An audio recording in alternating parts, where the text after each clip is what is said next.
What's cooking, Ange? So today we got a treat here. I think it's pretty much a treat. It's a collard greens. So Angie's gonna teach us how to make collard greens. And if you haven't had these before, I challenge you to give them a shot. They're very tasteful.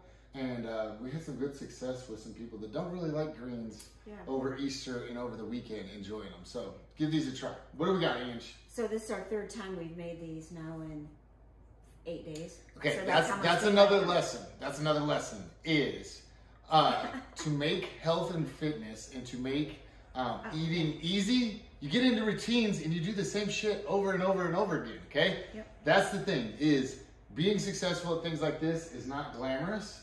It means eating a lot of the same stuff. What? Okay. So I made collard greens a couple of years ago for Easter, like what I would say is traditional. So you're boiling them with like a ham hock, but I thought they were bland. They kind of sucked. Well, and so I wanted something that I thought might be a little bit different. So I found this recipe, and what we're gonna do is we're actually going to saute them in olive oil, garlic, and crushed red pepper. So they'll have a little bit of heat. We're gonna add some water to them, let them cook all the way out, which takes quite a bit of time. So we're gonna do this in 2 segments. And then add a splash of apple cider vinegar and sugar to the end of it. And the flavor it had so much more flavor. I don't know, I'm loving them. I'm thinking they're going in the rotation. Maybe not every week, but because they take like 3 days to make. Well, so not quite. That might be a slight drawback on these, is they are time consuming. The cooking time takes a while, so you want to plan for it. So what I've done, and I've kind of pre-done a few of these things. I bought 2 bunches of collard greens.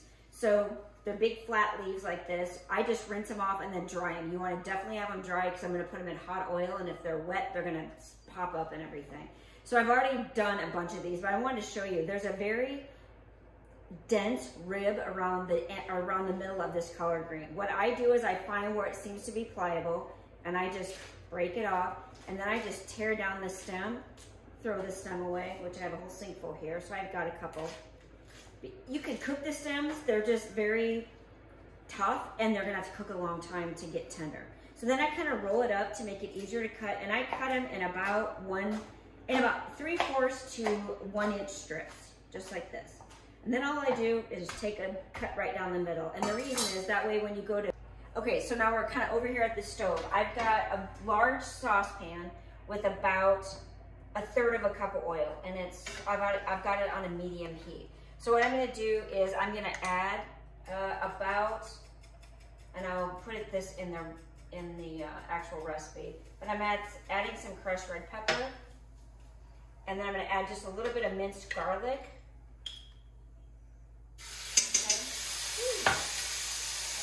Might be a little hot there.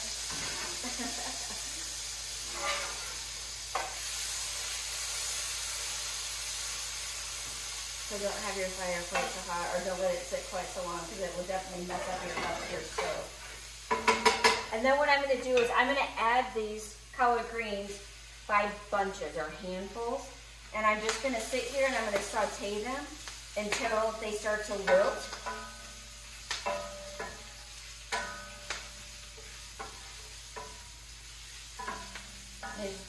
If you get a little closer, you can see that they're getting very green, and they're starting to get a little bit soft.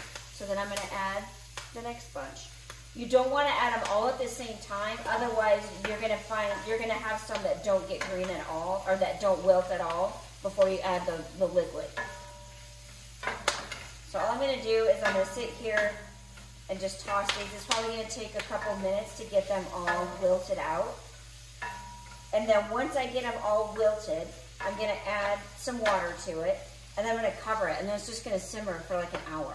You're going to check it periodically, maybe have to stir it a little bit, but that's it. It's going to sit there for like an hour until they start to get very tender. And then we're going to, let them kind of all the liquid cook out, and then we're going to add vinegar and sugar right at the end before you serve it. So it's super simple. So we add another bunch. So I'm going to sit here and saute these and get them cooking, and then we'll show you what they look like at the end when I'm ready to add the sugar and the vinegar. Okay guys, we're back. So you can see these greens cooked down quite a bit.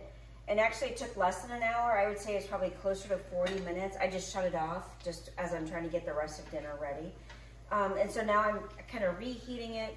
And what I'm gonna do is I'm just gonna add a splash of red wine vinegar.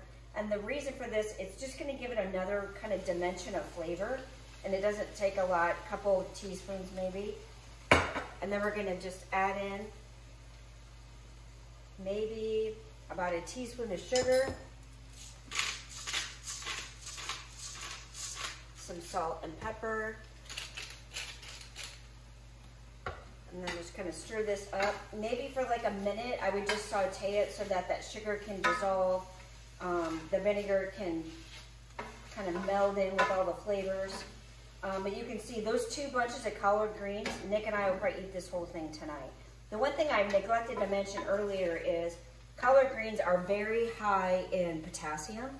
They're very high in vitamin C.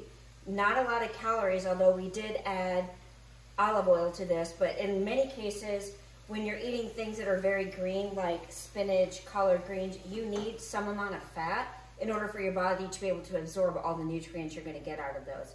So give it a try. Don't be afraid of it. They're very tasty, and they're great for leftovers too. So I'm not sure how many. I think maybe next time I'll have to do 4 bunches instead of 2. But give it a shot. And they're kind of like Popeye spinach. They give you power.